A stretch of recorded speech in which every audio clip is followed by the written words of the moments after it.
Nous nous retrouvons sur le plateau de l'Heure politique avec Moussa Mohammadi Bavi, candidat à Bouéni et ancien président du Siam. Si vous vous souvenez, on s'était arrêté en plein milieu de la conversation. Nous allons poursuivre cet entretien passionnant avec le président Bavi.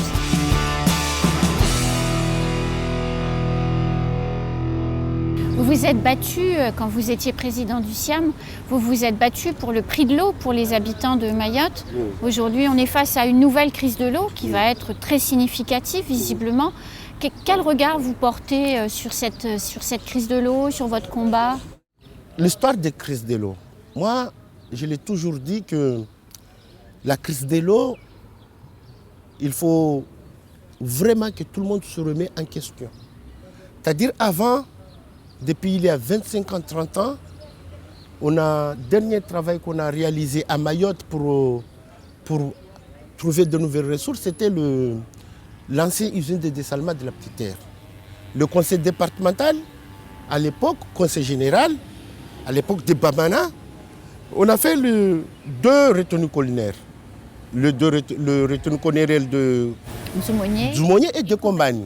En même temps, ils ont fait l'ancienne usine de dessalement. Après, on s'est arrêté pendant 30 ans. Alors que à l'époque de Bamana, c'était prévu qu'ils en fassent deux autres retenues collinaires. La retenue collinaire qui devait se trouver à Vahibé, entre Vahibé et Kombani, il devait avoir une retenue collinaire par là. Et puis il y avait la troisième retenue collinaire de Ouréveni. Oui. Tous ces projets-là étaient laissés à côté pendant, on va dire, 30 ans. 30 ans après, nous, on arrive en 2014, on nous alerte qu'on va y avoir des problèmes de l'eau.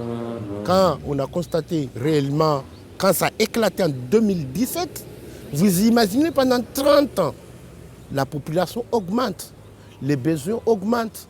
On construit des maisons, les entreprises consomment de plus en plus de l'eau. Et du moment où pendant 30 ans, quand le besoin a augmenté pratiquement de 200-300%, et de l'autre côté, on n'a rien fait. On arrive en 2017. En 2017, crise de l'eau. Il fallait prendre des décisions urgentes. Que j'ai vraiment remercié à l'époque la ministre des Outre-mer, Mme Erika Barej, qui nous a proposé dans les médias un plan d'urgence eau. Le plan d'urgence eau, il fallait aller vite, faire vite, avoir les bonnes personnes, les bons professionnels pour répondre et faire ce plan d'urgence eau dans l'immédiat. Ça a été fait. Le plan d'urgence eau, le SMIAM, a été parfait. Premièrement, on devait faire les forages.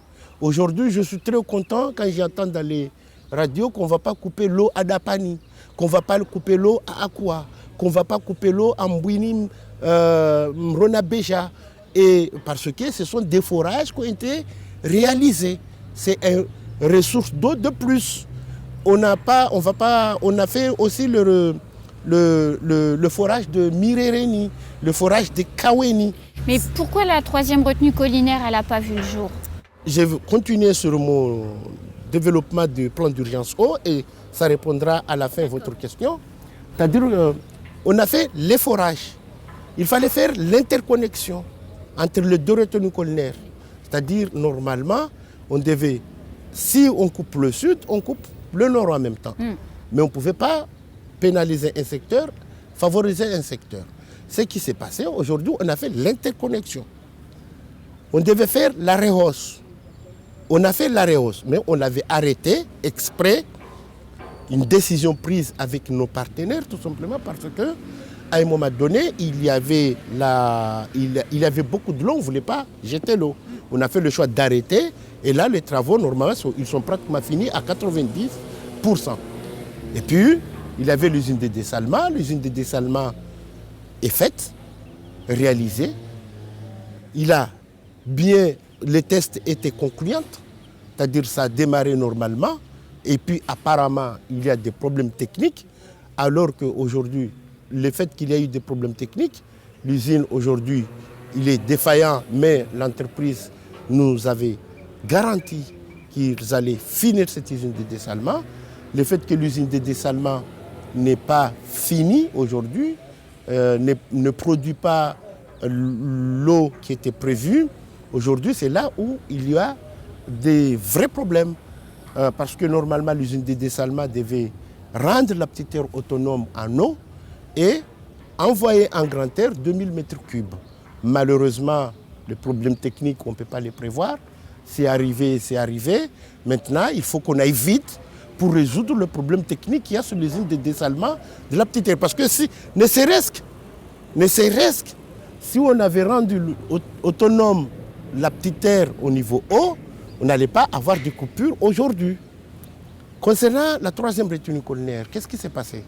La troisième retenue collinaire, les études sont pratiquement finies. Là où je vous parle, c'est pratiquement fini. Nous, on avait conclu avec la famille Bamana, parce qu'il n'y a pas que la famille Bamana. Oui, il y a plusieurs, c'est une copropriété. Il y a plusieurs familles. Nous avions conclu sur l'ensemble des familles, il ne restait que la famille Bamana.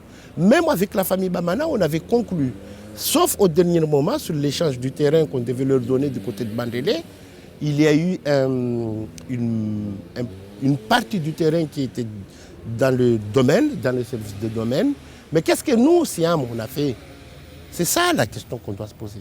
Qu'est-ce que nous, Siam, on a fait? Ce qu'on a fait, en parallèle avec les négociations, on a pris une délibération de DUP. Oui. C'est-à-dire on a pris une DUP. Nous, on a fait notre boulot, on a envoyé ça aux services concernés, on attend les retours. Dès que le terrain sera à la disposition du SMEAM aujourd'hui, Oui. là, automatiquement, les choses au travail. Comme... Chacun son métier, chacun son travail. Moi, je devais prendre la délibération pour le DIP. Je devais entamer les négociations pour les négociations pour le terrain. J'ai fait mon boulot, je suis confiant. Voilà en résumé ce qui était dit pour le plan d'urgence eau. Je pense que le plan d'urgence eau, pour moi, c'était suffisant si on était arrivé à terme et s'il n'y avait pas le problème de la petite terre. On avait la ressource qu'il fallait et ça répondait pour tenir, parce qu'on avait dit le plan d'urgence eau nous a mené les 5-6 ans de plus, le temps de trouver d'autres solutions. Et moi, je pense tout simplement, pour aller vite, maintenant, chacun doit prendre les responsabilités à son niveau. Et puis, à un moment donné, comment on doit trouver des ressources, de nouvelles ressources. Les solutions sont là. Maintenant, il faut les prendre. Et là, vous avez repris votre travail. Donc, on pourrait dire que la page de 2020 des municipales est en train de se tourner. Se tourner comment? Là, votre question me semble un peu confus. De se tourner comment? De se tourner vers l'étape d'après, qui pourrait être la suite de votre parcours. Vous réengagez sur d'autres combats? Oh, je ne me réengage pas. Je pense que, mine de rien, cette histoire de 6 ans de SMEAM, c'est une très belle expérience, comme je l'ai dit tout à l'heure. Mais m'a aussi, personnellement, ça m'a fait beaucoup de mal, sincèrement. J'ai eu des adversaires de haut niveau, inattendus, et puis qui contrôlent tout. Moi, j'étais qu'un petit jeune homme pour amener tout ça, tout seul. Et je pense que un petit repos me fera du bien. Un petit repos me fera du bien, m'occuper des enfants, de ma famille un petit peu. Je pense que ça me permettra de prendre des reculs, de réfléchir. Parce qu'à un moment donné, il ne faut pas tout le temps être au combat. On est absent côté familial. Et d'un côté, on se pose les questions. Vous vous sacrifiez pour défendre les intérêts de votre pays, de votre peuple. Mais à un moment donné, vous posez la question, est-ce que ce que j'ai fait correspond aux besoins de mon peuple? C'est là la question. Parce que, je prends un exemple très simple. Je me battais pour la baisse du prix de l'eau. Oui. Et j'ai trouvé en même temps mes propres compatriotes qui me combattaient parce que j'ai demandé que l'eau baisse. Et ça, il y a des choses qu'on ne peut pas expliquer. J'arrive pas à comprendre certaines choses. J'ai envie de comprendre. J'ai envie de savoir. Parce que même moi, je ne comprends pas. C'est-à-dire que même dire que je suis là, j'étais élu pour défendre les intérêts de la population, en même temps, il y a certaines personnes qui étaient censées défendre les intérêts de la population deviennent contre vous. C'est des questions qu'on s'est dit, où va le monde? Où va le monde? C'est pour cela qu'aujourd'hui, je me remets en question, je me pose vraiment des questions. Je me suis dit, est-ce que nous, Mahorais, on sait ce qu'on veut? Qu'est-ce qu'on veut, nous, Mahorais? J'ai dit, les natifs de Mayotte, qu'est-ce qu'on veut? C'est la question qu'on doit se poser. Et qu'est-ce qu'on veut, nous, d'abord? Qu'est-ce que veut faire la France de cette île? Moi, j'essaie de comprendre. Où est-ce qu'on y va? Où est-ce qu'on y va? Par exemple, je dis, moi, Mahorais, je dis, je ne veux pas de clandestins. Mais en même temps, je vais prendre les clandestins, je vais les utiliser, je vais les faire travailler dans mes champs, dans mes ceci, je vais leur donner du terrain pour construire les bangas. C'est pour cela que le Mahorais, les natifs de Mayotte, doit se poser des questions, doit se remettre en question. On ne peut pas tout le temps dire, c'est la faute de tel, c'est la faute de tel. C'est pour cela que moi je dis à la fin, il faut sérieusement un débat global, un état des lieux.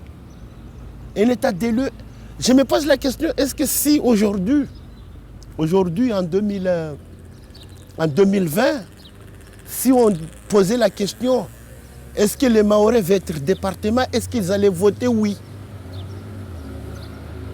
Est-ce que 10 ans après la départementalisation de Mayotte, est-ce que les Mahorais vont trop oui pour la départementalisation de Mayotte? Ce sont des questions. Est-ce que si on était en 1975, ce qui s'est passé à Mayotte aujourd'hui, est-ce que ça allait être la même chose aujourd'hui? Ce sont des questions qu'on doit se poser. Il y a tellement d'ambiguïté. Il y a tellement d'ambiguïté dans ce pays que personne ne sait là où on y va. Personne ne sait. Là où on est assis là, personne ne sait là où on y va. Et personne ne vous dira que moi je sais là où on y va.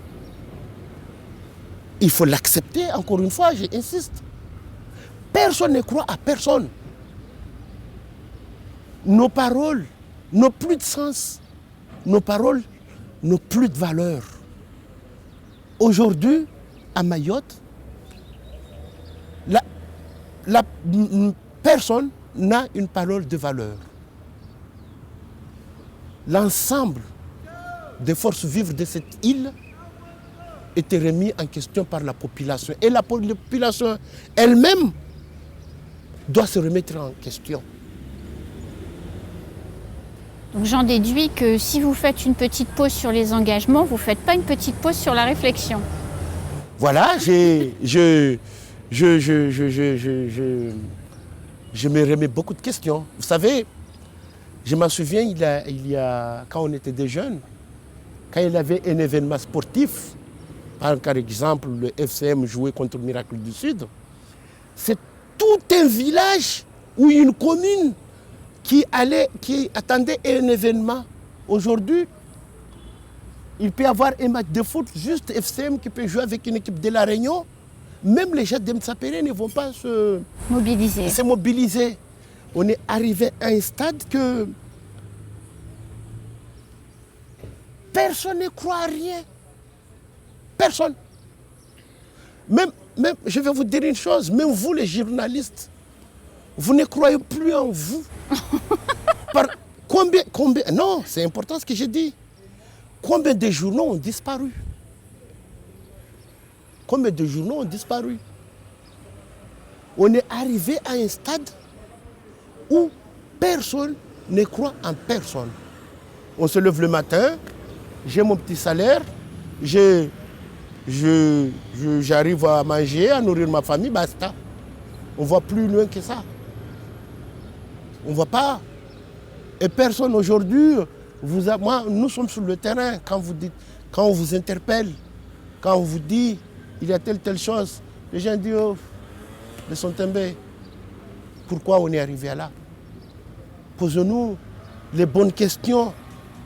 Où va cette île? Où vont les Mahorais?